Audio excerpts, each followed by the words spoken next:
Hi everyone, welcome back. My name is Abhishek and I welcome you all on my YouTube channel that is Physics by Thakur. And I welcome you to the lecture number 13 of Ray Optics. Yes, and today आज हम बात करेंगे regarding the dispersion of light, what is prism, किस तरीके से dispersion होता है, how to find out the relation for refractive index of prism and so many other things. तो अभी तक अगर आपको प्रॉब्लम होती है वेदर इन डिस्पर्जन और इन प्रिज्म तो हमारे साथ आखिर तक बने रहिएगा। आज की वीडियो के बाद आपके कोई भी डाउट्स नहीं रहेंगे। तो चलिए शुरू करते हैं, let's start. So first of all, the primary priority is to understand like what is prism. Prism क्या है? सभी को लगता है that this is prism. In fact हमें जब प्रैक्टिकल कराया जाता है इन द लोअर क्लासेस, अगर आपने देखा भी तो आपको बताया जाता है ये प्रिज्म है। Point number 1, this is not a prism. तो प्रिज्म क्या है? प्रिज्म इसके अंदर का जो मटेरियल है उसको बोलते हैं prism. So what is prism? A homogeneous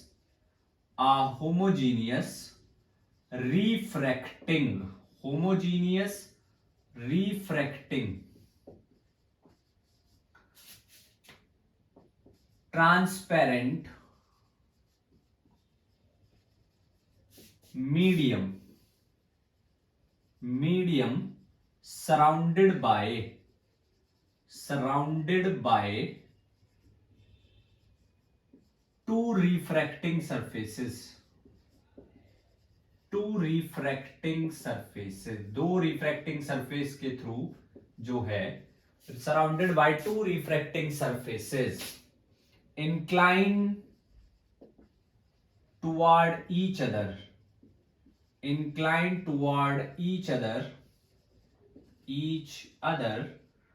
at some angle,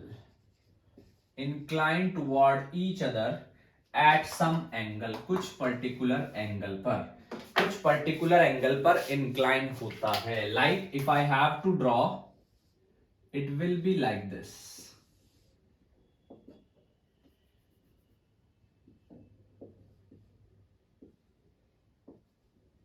This is prism and that is the refracting medium.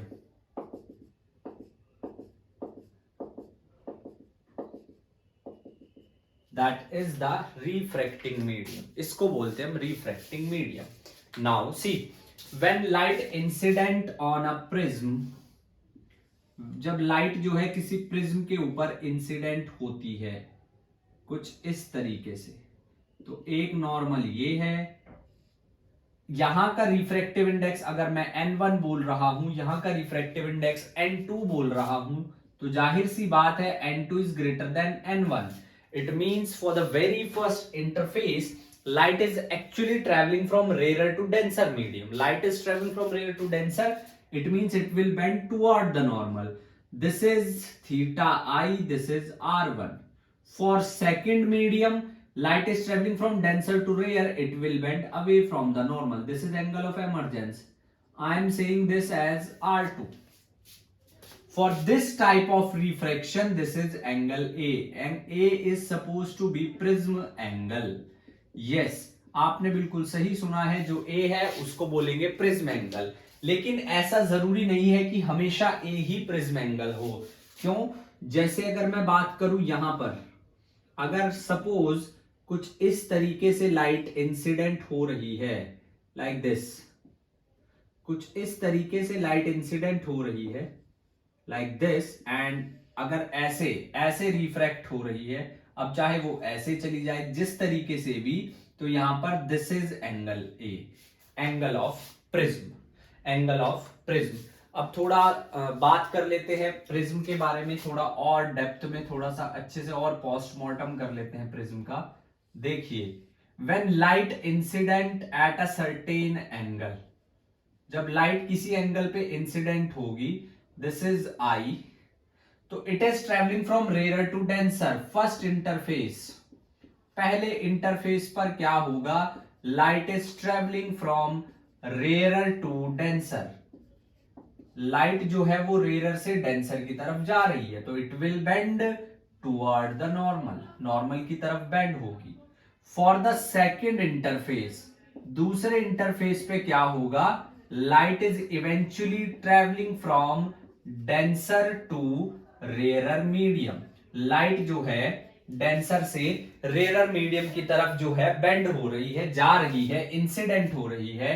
अगर मैं इसको बनाता हूं नॉर्मल तो it will bend away from the normal. This is E. E stands for angle of emergence. I is angle of incidence. That is R1. That is R2. This is A. This is A. Now, if I extrapolate this incident, अगर यहाँ पे suppose ये वाला surface ना होता तो light जो है कुछ इस तरीके से जाती, और अगर यहाँ पे ये ना होता तो ऐसे कुछ पीछे यहाँ पे मिलती। अब थोड़ा ध्यान से हम जो है इसको कुछ भी नाम दे देते हैं, let's say P Q S, P Q S, और this is N1, that is N2। अब ध्यान से समझिए दिस, इसको भी कुछ नाम देंगे यहां पर, इसको कुछ भी नाम दे दो X, इसको कुछ भी नाम दे दो Y। थोड़ा ध्यान से आप समझिए, at point X, at X angle NI, this I that is also I, ये भी तो I ही है, ये भी तो I ही है। और अगर ये I है, bye which property? By the property of vertically opposite. भाई आपके पास एक ऐसे रही और एक ऐसे रही, तो जितना एंगल ये है उतना ही एंगल ये होगा। बट यहां पर लाइट जो है this is R1, this is R1, so this has to be I minus R1। ये वाला जो एंगल है ये हो गया I माइनस R1। चलिए जी अब आगे बात करते हैं। एक आपके पास कुछ इस तरीके से है, एक आपके पास कुछ इस तरीके से है। अब ध्यान से समझिए, दिस इज E, तो that has to be E। ये R2 है तो this is E minus R2, this is E minus R2। मैं दोबारा से एक बार फिर से बता देता हूं, ध्यान से समझिएगा। अगर ये I है तो ये भी I है, वर्टिकली ऑपोजिट। ये E है तो ये भी E है, वर्टिकली ऑपोजिट। ये R1 है, ये I माइनस R1 है, ये R2 है, ये I माइनस R2 है। नाउ R2, इसको मैंने नाम दे दिया है Z का, ये यहां पर मैंने इसको नाम दे दिया है Z। My next point is this is del, ये है डेल। थोड़ा ध्यान से समझिएगा, I is angle of incidence, I को बोलेंगे एंगल ऑफ इंसिडेंस।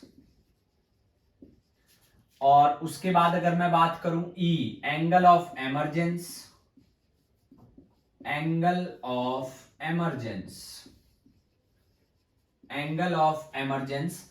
R1 जो है that is R1 and R2, angle of refraction, angle of refraction. देखिए जो सबसे इंपॉर्टेंट एंगल है इन सब में वो है del. Del is what? Angle of deviation. According to the diagram, this is del. So from properties of triangle, from properties of triangle, triangle की property क्या कहती है? Exterior angle is equal to sum of interior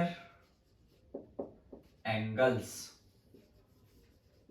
एक exterior angle का सम interior angle के सम के equal होता है, sum of two interior angles. तो यानी कि del is equal to I minus R1 plus E minus R2। Del is I minus R1 plus E minus R2, और मैं डेल को लिख सकता हूं I plus E minus R1 plus R2, minus R1 plus R2। ये बहुत important expression है। Now point number 2, point number 2 क्या है? अगर आप ध्यान से देखेंगे so you gonna see a quadrilateral AXZY from quadrilateral, yes जी हाँ, क्वाड्रिलेटरल। देखिए भाई ध्यान से देखिए, AXZY, तो sum of all angles of quadrilateral कितना होता है? 360। Sum of all angles of quadrilateral is 360 and sorry, not A, this PXZY, PXZY from quadrilateral PXZY। बार बार देखिए, अगर एक बार समझ नहीं आ रहा है तो पॉज करके या वापस बैक करके दोबारा से देखिए, लेकिन इसको समझिए। Sum of all angle is 360, P plus X plus Y plus Z equals to 360, equals to 360। अब ध्यान से समझने की कोशिश करते हैं, देखिए ध्यान से समझने की कोशिश करते हैं। अब आपके पास जो है, आपके पास अगर आप इसको ध्यान से देखो तो P is angle A, X 90 degree. अब ये 90 डिग्री कैसे है, थोड़ा ये भी समझने की कोशिश करते हैं। अगर आप ध्यान से समझेंगे, देखिए एंगल X जो है वो भी 90 है, ये जो Y है ये भी 90 है ना। अब मैं इसको ऐसे कैसे बोल रहा हूं, अभी के लिए हम लिख लेते हैं angle X plus angle Y plus Z। समझिए ये भी एक ट्राइंगल है, that is also triangle, this one that is also triangle. तो इस एंगल की वैल्यू क्या होगी, 180 minus R1 plus R2 is equals to 360, is equals to 360। जी हाँ, 180 is equals to 360। My next point is, ये जो एंगल है ये 90 डिग्री है बिकॉज नॉर्मल बना रहा है। जी हाँ, नॉर्मल बना रहा है, तो angle X plus angle Y is 90, तो plus 180 plus 180 minus R1 plus R2 is 360। तो cancel cancel, angle A is R1 plus R2। ये हमारे पास वैल्यू आई है एंगल A की, ये हमारे पास वैल्यू आई है एंगल A की। एंगल A की जो वैल्यू आई है that is R1 plus R2। तो डेल की जो वैल्यू आ जाएगी भाई वो आ जाएगी I plus E minus A। We got another value of del, हमें डेल की एक और वैल्यू मिल चुकी है which is I plus E minus A। अब इस पे कुछ क्वेश्चंस देख लेते हैं, अब इस पे कुछ क्वेश्चंस देख लेते हैं। इसको पॉज करके नोट कीजिए। Again I am telling you, if you watch the complete video, अब उसके बाद कोई डाउट नहीं आएगा। क्वेश्चन समझने की कोशिश करते हैं थोड़ा और आपको अच्छे से समझ आएगा। ये प्रिज्म है, ये प्रिज्म है, प्रिज्म का रिफ्रैक्टिव इंडेक्स है √3। ये लाइट आई, इंसिडेंट हुई और कुछ इस तरीके से, दिस इज 60 डिग्री, ये भी 60 डिग्री है और ये E है। तो हमें बोला गया है find del and E, angle of emergence और डेल और E दोनों बताने हैं, डेल और E दोनों बताने हैं। तो सबसे पहले फॉर दिस इसकी बात करते हैं। आप वीडियो को पॉज करके इसको नोट कीजिए, देखिए जरा आप,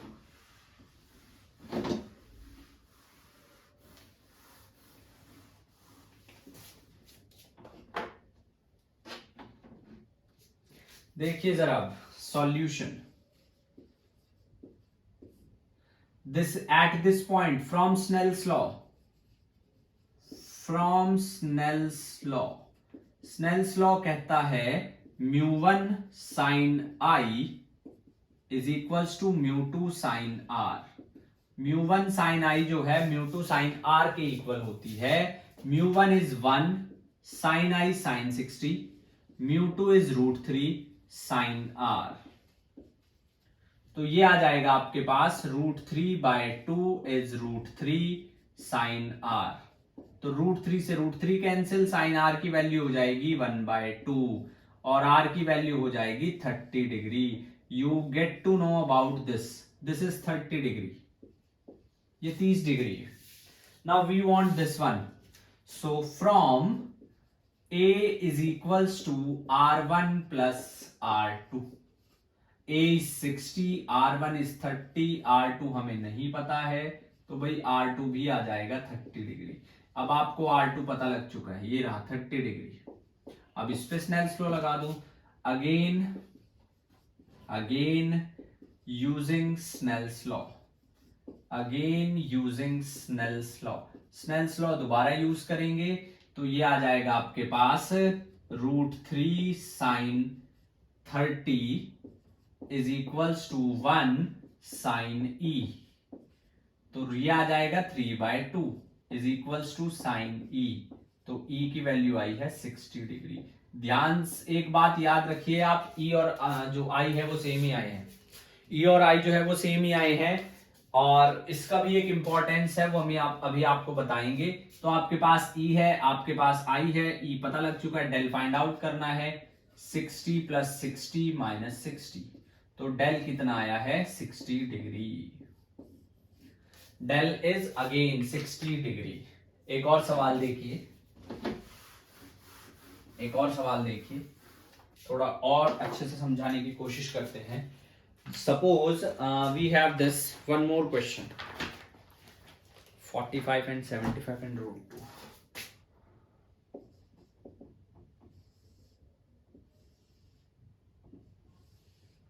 Mu is √2, light incident once again and it will refract sorry, कुछ इस तरीके से, this is 45, let me check first, ये है 45 डिग्री भाई, ये है 75 डिग्री। अब आपने जो है इसको फिर बिल्कुल सेम मेथड से इसी तरीके से हमने सॉल्व करना है। सबसे पहले स्नेल्स लॉ लगाएंगे यहां पर। देखिए क्वेश्चन मुश्किल नहीं है, कॉन्सेप्ट बहुत आसान है, यू मस्ट लर्न इट, मैं बार बार आपसे यही बोल रहा हूं। तो देखिए sin i upon sin r is equals to μ2 upon μ1। Snell's law लगाया है, sin i sin 45, sin r नहीं पता है, और μ2 कितना आया है, μ2 इज √2 एंड दैट इज 1, तो sin r आएगा भाई √2, sin 45 1 अपॉन √2 इंटू 1 अपॉन √2, तो r आया है 30 डिग्री, r हमारे पास आया है 30 डिग्री, ये आ गया 30 डिग्री, ये 30 है, ये 75 है, तो ये कितना हो जाएगा 45। a is r1 plus r2, a is 75 degree, r1 30 degree, r2 we don't know, तो r2 की वैल्यू कितनी आ जाएगी 75 - 30, r2 will be 45 degree, we get the value of r2, r2 आ गया है 45। फिर से आप जो है यूज कीजिए Snell's law, μ2 sin e is equals to μ1 sin r2। चलो वैसे इस्तेमाल कर देते हैं, कंफ्यूज नहीं रखते हैं आपको। sin r by sin e is μ2, इस बार μ1 आएगा अपॉन μ2, तो कीजिए जी, μ2 is √2 sin 45, μ1 is 1 sin e, so this time e sin e comes out to be 90 degree, e comes out to be 90 degree, and del will be a plus sorry I plus e minus a। I कितना है, I देखिए जरा, incident 45, e कितना है, e देखिए 90, a कितना है 75, तो this will be, del will be 60 degree. इस तरीके से आपने क्वेश्चन करने हैं, इस तरीके से आपने क्वेश्चन करने हैं। एक और बहुत अच्छा क्वेश्चन करते हैं, देखिए और आपको क्लियर होगा। इसको पॉज करके नोट कीजिए, इसको पॉज करके नोट कर लीजिए। देखिए next question,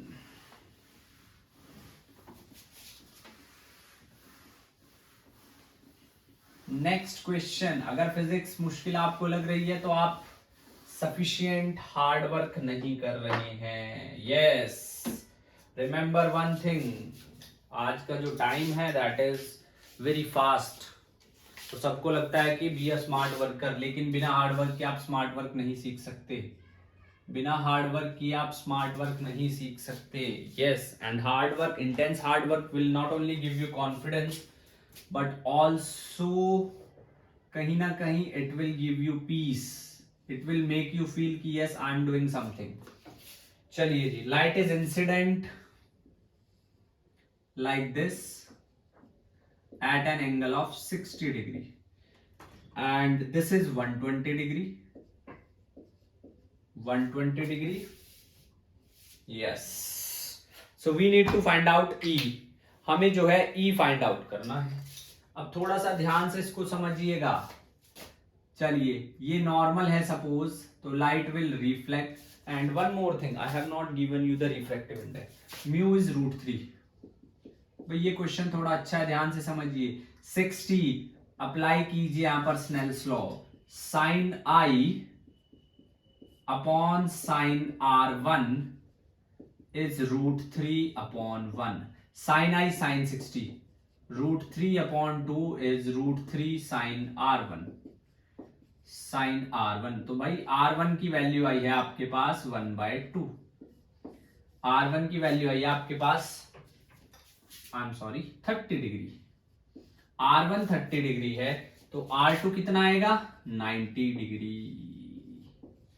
R2 will be 90 degree. And देखिए, जब R2 90 डिग्री है, based upon R2 if you are going to calculate, √3 sin 90 is equals to R1 sin E. तो sin E comes out to be √3 and E will be sin inverse √3, which is wrong. Yes, which is wrong.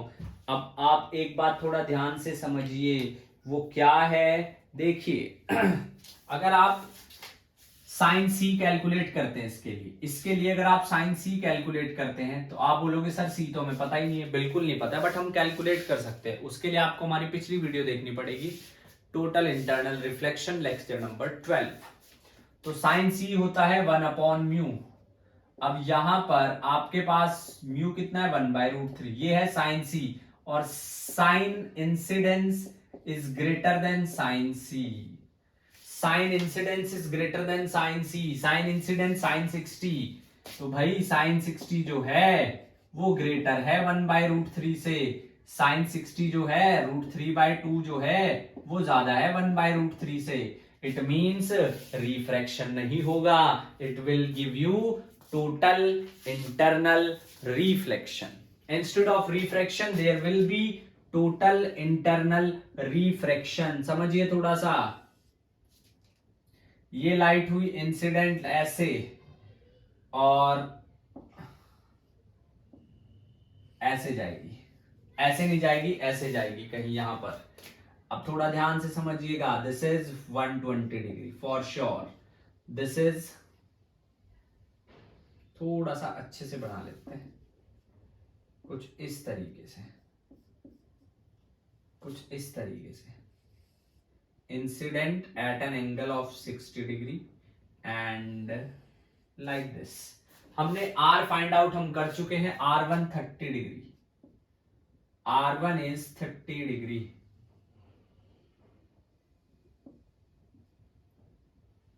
R1 is 30 degree. R1 जो है वो 30 degree है. माई next point is, अच्छा ये भी 30 degree है, इसको याद रखना. ये भी 30 डिग्री है.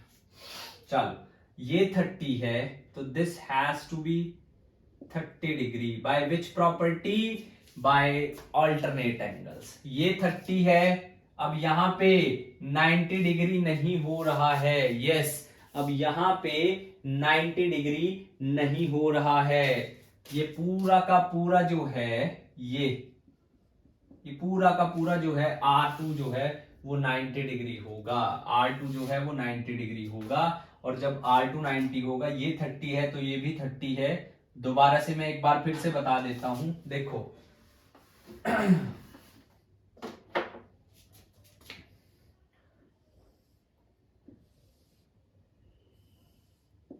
light is not refracting. Angle of incidence is greater than critical angle, so there has to be, light will incident like this. This is 60 degree. This is 60 degree. This is 90 degree.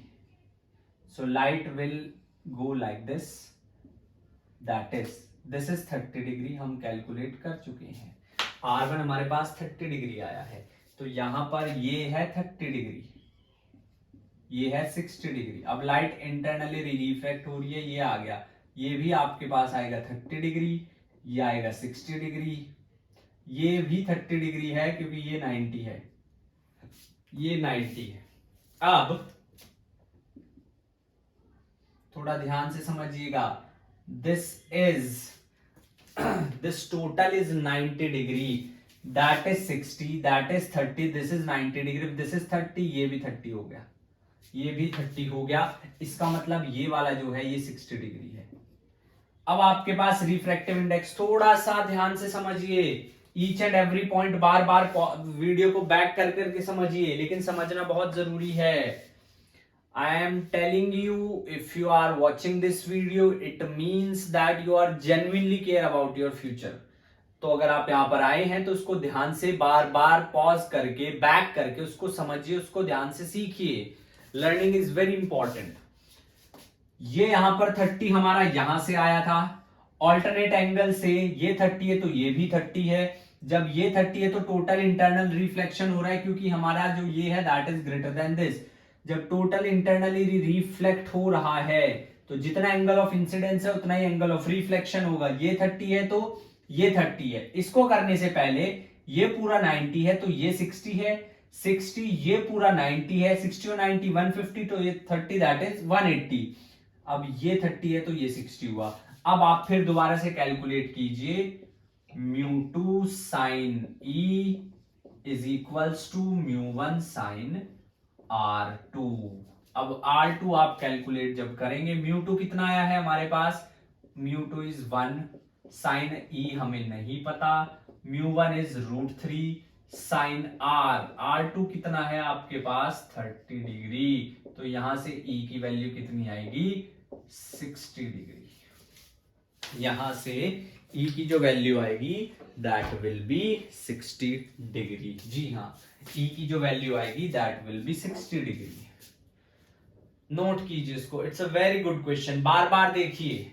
चलिए next thing is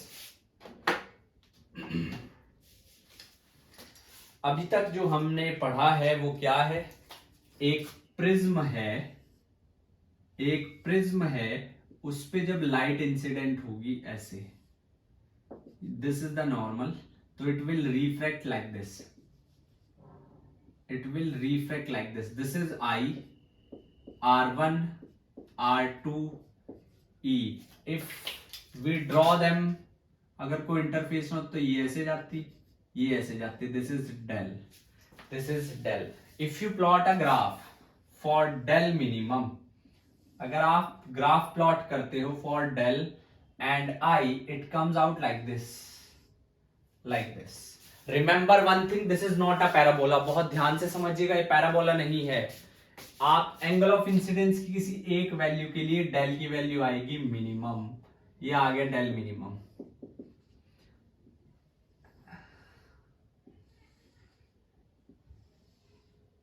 this is I, ये value है I1 and I2। Remember that this is not equal, I minus I1 is not equals to I2 minus I। ये बराबर नहीं है, क्योंकि it is little bit incline toward the right hand side. Angle of incidence की दो value के लिए angle of deviation same है, तो यहां से हमें ये पता चला है for to values of angle of incidence,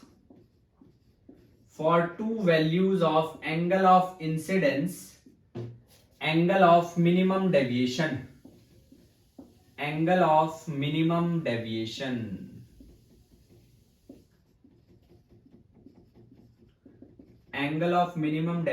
is same रहेगा। और वो दो वैल्यू कैसे प्रूव कर सकते हैं भाई, अगर ये इंसिडेंस है तो फिर ये एमरजेंस है, ये इंसिडेंस है तो वो एमरजेंस है, दोनों केस में एंगल ऑफ डेविएशन सेम रहेगा। This is equals to this by vertically opposite angle. So that's why physics is so esoteric. It will help you to enhance your mental capability. उसको समझिए, वो मुश्किल नहीं है, बट थोड़ा सा फोकस, थोड़ी सी कंसंट्रेशन मांगता है. देखिए, अगर मैं इसको एंगल ऑफ, मैं कह रहा हूं कि लाइट जो मेरी है ना वो इधर से इंसिडेंट हुई है, लाइट मेरी जो है ना वो इधर से इंसिडेंट हुई, तो मेरे पास ये एंगल ऑफ इमरजेंस है, मेरे पास ये मिनिमम डेविएशन है. अगर मैं कह रहा हूं लाइट मेरी इधर से इंसिडेंट हुई है, तो मेरे पास ये जो है, ध्यान से समझना, ये इंसिडेंस है, ये मेरे पास एंगल ऑफ इमरजेंस है, और ये एंगल ऑफ मिनिमम डेविएशन है. एंगल ऑफ इंसिडेंस की दो वैल्यू के लिए एंगल ऑफ डेविएशन सेम रहते हैं. वो दो वैल्यू कब होंगी? जब ये दोनों बराबर होंगे. यस, ये मैं आपको बताना चाह रहा हूं. तो हमारे पास जो डेल की वैल्यू आई थी, that was I plus E minus A. हम बोल चुके हैं दोनों इक्वल हैं, तो del is equals to 2i minus A, और del plus A is equals to 2i. I की वैल्यू आई है डेल प्लस ए बाय 2. अब डेल नहीं लिखोगे आप, अब डेल नहीं लिखोगे, अब लिखोगे del minimum. Minimum deviation, minimum deviation. Next important point is, we know that a is equals to r1 plus r2. जब ये सेम है तो ये भी तो सेम ही होंगे, ऑब्वियस सी बात है. a is equals to 2r, r is equals to a by 2. So, from Snell's law, Snell's law क्या कहता है? Snell's law कहता है that sin I upon sin R is mu2 upon mu1. देखिए, mu2 जो है मीडियम का refractive index है, mu1 एयर का. I am not saying that you will always get air as one of the medium, but अभी हम NCERT के हिसाब से बोर्ड एग्जाम की बात करें तो हमें जो mu1 है वो एयर ही लेते हैं. कंपटीशन में ऐसा नहीं है. तो यहां से आपके पास mu2 यानी कि रिफ्रैक्टिव इंडेक्स ये 1 है, is equals to sine I is a plus del m by 2 divided by sine a by 2. This is the refractive index of prism. That is the derivation which is required. Now some important points, कुछ important points है.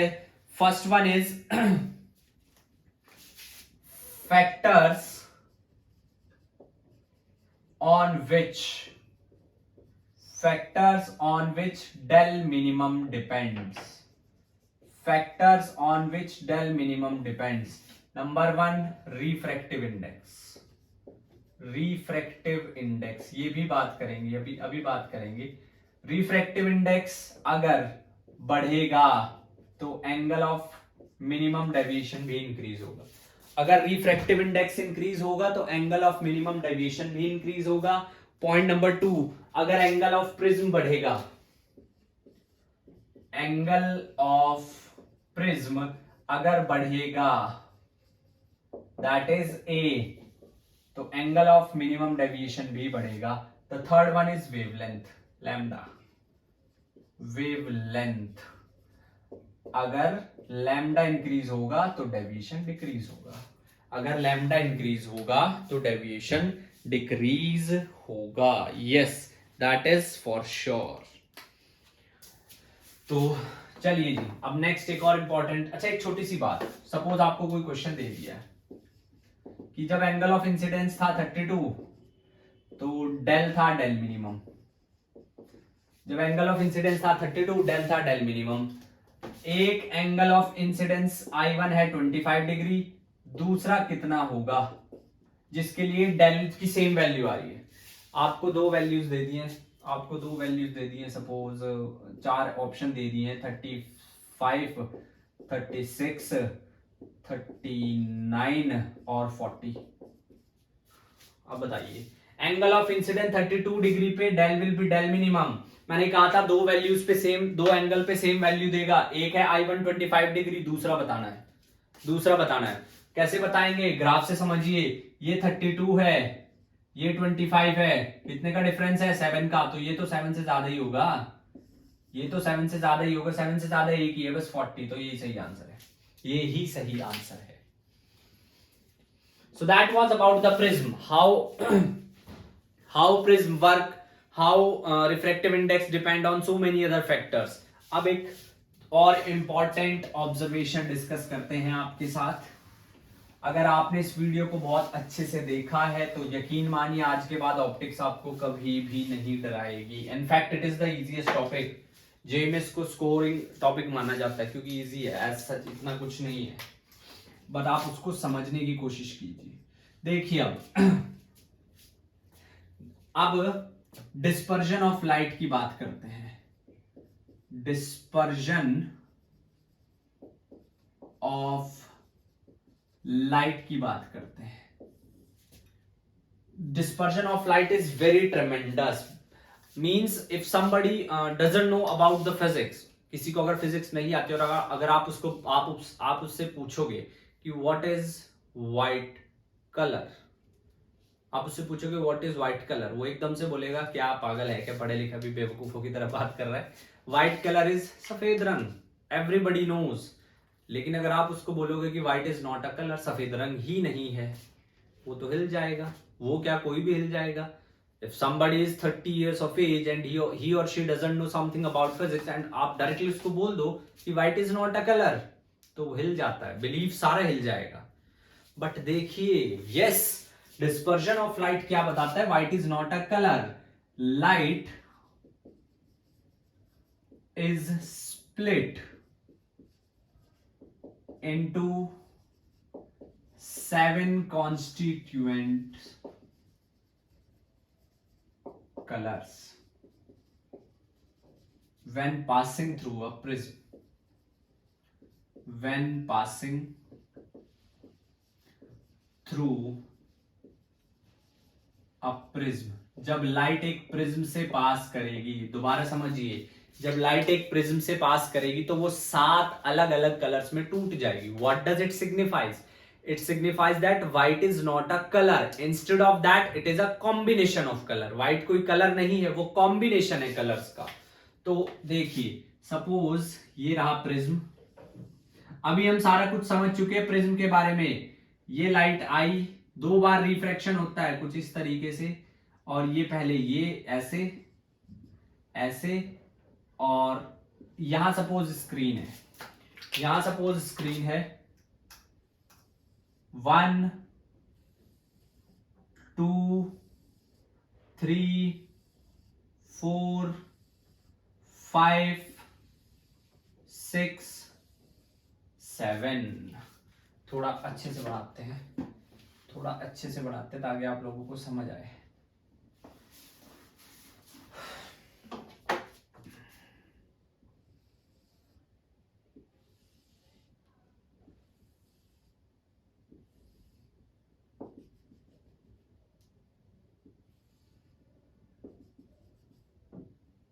कुछ इस तरीके से, and we have just put a screen 1 2 3 4 5 6 7। तो this is VIBGYOR, VIBGYOR बोलते हैं। Violet, indigo, blue, green, yellow, orange and red, with red being with red having maximum wavelength and violet having minimum wavelength. Now अब ऐसा होता क्यों है? अगर आप इसको थोड़ा और आगे ऐसे बढ़ाओगे तो you will get tell अब ऐसा होता क्यों है, what is the reason behind that? देखिए, we know that, थोड़ा बिल्कुल आपको तरीके से समझाते हैं। We know that frequency remain unchanged. Frequency change नहीं होती। जी हाँ, फ्रीक्वेंसी चेंज नहीं होती, फ्रीक्वेंसी एक जैसी ही रहती है। तो जब फ्रीक्वेंसी चेंज नहीं होती तो frequency is speed upon wavelength. Frequency speed upon wavelength, तो हम बोल सकते हैं that v is directly proportional to wavelength. Simple, जैसी वेलोसिटी वैसी वेवलेंथ। रेड कलर की वेवलेंथ सबसे ज्यादा है तो वेलोसिटी भी सबसे ज्यादा होगी, वॉयलेट कलर की वेवलेंथ सबसे कम है तो वेलोसिटी भी सबसे कम हो जाएगी। And when you learn like that, what is the next thing? The next thing is red colour सबसे तेजी से निकल जाएगा, वॉयलेट सबसे धीरे से निकलेगा, बट थिकनेस इतनी ज्यादा नहीं है। अगर आप लाइट की स्पीड की बात करेंगे 3 into 10⁸ मीटर पर second, which is very huge. तो ऐसा नहीं है कि आप बिल्कुल आइडेंटिफाई करोगे, बाउंड्रीज होमोजीनियस होती है। आप ये नहीं बता सकते कि कहां पे रेड खत्म है कहां से ऑरेंज शुरू है। आप डिफरेंशिएट तो कर लोगे, वो भी इतने अच्छे से नहीं कर पाओगे। तो that is why it is so. Rainbow क्यों होता है? क्योंकि जो एयर मॉइस्चर ड्रॉप्स होती है in the atmosphere, that will behave like a prism. Next important point, we know that mu is sin a plus del m by 2 divided by sin a by 2। अगर angle of incidence and angle of refraction छोटे हों, if I and R are very small, बहुत छोटे हों, बहुत ही ज्यादा छोटे हों, तो sin theta we all know is theta, और म्यू की वैल्यू क्या हो जाएगी? Del M upon 2 a by 2। तो 2 से 2 कैंसिल, आप इसको सिंप्लीफाई करेंगे, mu is a plus del M by a, और डेल एम की वैल्यू आ जाएगी म्यू a माइनस a, और डेल एम की वैल्यू आ जाएगी a कॉमन म्यू माइनस 1। देख लीजिए, अब मैंने आपको 3 पॉइंट बताए थे, थोड़ा समझिएगा। मैंने आपको 3 पॉइंट बताए थे। Point number 1, refract angle of minimum deviation depends on A बढ़ेगा तो मिनिमम डेविएशन बढ़ेगा। Point number 2, angle of deviation depends upon refractive index, refractive index बढ़ेगा एंगल ऑफ मिनिमम डेविएशन बढ़ेगा। Point number 3, depends on wavelength. Wavelength पे कैसे depend है? हमने कहा है v is directly proportional to this, mu is inversely proportional to velocity and it is inversely proportional to wavelength. जितनी कम wavelength उतना ज्यादा रिफ्रैक्टिव इंडेक्स, जितना कम वेवलेंथ उतना ज्यादा रिफ्रैक्टिव इंडेक्स, उतना ज्यादा मिनिमम डेविएशन। तो वेवलेंथ का जो आप कहोगे जो बिहेवियर है that is different as compare to the angle of prism and refractive index. और इसमें हमारे पास 2 और पैरामीटर्स होते हैं। Number 1, angular dispersion. Angular dispersion नाम से ही पता चल रहा है कितना ज्यादा डिस्पर्स किया है लाइट को, कितना ज्यादा डिस्पर्स हुए 7 कलर्स। वो कैसे कैलकुलेट कर सकते हैं? दैट इज थीटा से डिनोट करते हैं जो एक्सट्रीम कलर्स है उनके डेविएशन से, del R minus del V. Del R minus del V कितना आ जाएगा? देखो आर सबसे कम डेविएट हुआ है तो del V minus del R करेंगे, del V minus del R करेंगे तो कितना आ जाएगा? A refractive index of violet -1 minus A refractive index of red -1, तो क्या आएगा? A mu V minus mu R, mu V minus mu R theta. Theta की वैल्यू आई है A mu V minus mu R, that is angular dispersion. Second parameter is dispersive power. Second is dispersive power. Dispersive power is ratio omega से denote करते हैं angular dispersion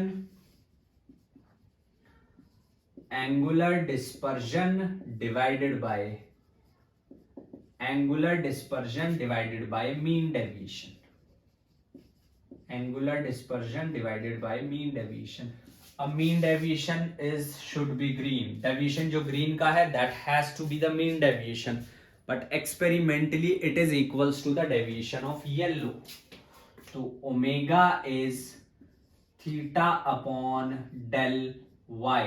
theta की value यहां से लिखिए a mu v minus mu r, a mu y minus 1, a से a cancel, I'm writing it here. Omega is mu v minus mu r divided by mu y minus 1, that is dispersive power. See things, बार बार एक ही बात बोलूंगा, thing जो चीजें हैं वो मुश्किल नहीं है, पहली बात। दूसरी बात, थोड़ा एफर्ट्स डालिए। Yes, board exams are around the corner and it is your duty to perform well, not choice. I'm not using the word choice, it's your duty because your parents have paid for it already. It doesn't matter आप कहां पर पढ़ाई कर रहे हैं, लेकिन आपकी fees भरी गई है, तभी आप बोर्ड एग्जाम दे पाएंगे। और यकीन मानिए वो जो पैसा है जो आप पे लगाया गया है, उसके पीछे की मेहनत आप सिर्फ देख सकते हैं, महसूस नहीं कर सकते। जो आपके पेरेंट्स जितने एफर्ट्स डालते हैं, जितनी मेहनत करते हैं, वो वही महसूस कर सकते हैं, और बिना किसी शिकायत के। तो अभी कुछ टाइम के लिए just remove all the distraction, और उससे भी बेहतर मैं आपको एडवाइस दूंगा, अपना रीजन स्ट्रॉन्ग कीजिए, that why you wants to study, आपने पढ़ना क्यों है। जिस दिन आपको वजह मिल गई, you will not required any motivation, I am telling you 110%. So that's all from my side. Till the next video, keep studying, keep working hard, make yourself as well as your parents proud. Till then, I'll see you in lecture number 14. Till then, thank you so much. Jai Hind.